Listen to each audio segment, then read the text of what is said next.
À l'étranger, d'abord la Côte d'Ivoire. Le ton monte entre Jacques Chirac et Laurent Gbagbo. Hier, le président de la République faisait part de ses craintes de dérive vers un régime de nature fasciste. C'est une insulte, répond le président ivoirien.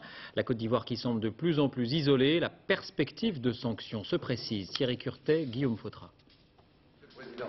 Voilà l'image symbole de la journée. Le président Gbagbo reçoit le représentant des intérêts français en Côte d'Ivoire. La rencontre est médiatique, le message clair. Il est urgent de faire baisser la tension. Au président Gbagbo, nous avons demandé une première chose. La sécurisation de nos entreprises, des personnes physiques, des biens à tout niveau pour pouvoir exercer nos métiers le plus rapidement possible, si possible, demain. La rue ivoirienne se calme enfin.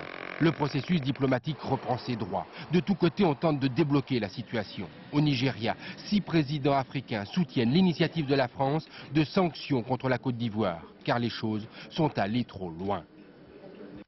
Il y a eu trop de propos haineux, il y a eu trop d'exactions commises contre tous les étrangers, quels qu'ils soient. Cela ne peut pas continuer. Ensuite, bien entendu, ce qui est essentiel aussi, c'est de rappeler à ces autorités qu'il n'y a pas de solution autre qu'une solution politique. Les demandes de sanctions seront débattues ce soir au siège de l'ONU. La mesure la plus importante imposerait aux États de prendre des mesures empêchant la fourniture d'armes aux deux belligérants. Les images de l'attaque du camp français par l'aviation ivoirienne viennent appuyer, renforcer les témoignages des soldats français pris pour cible.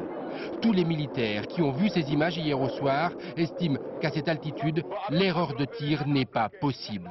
Il existerait 2 autres films tout aussi accablants montrant cette frappe. Côté français, une enquête est en cours dont les conclusions devraient être rendues publiques. Et un nouveau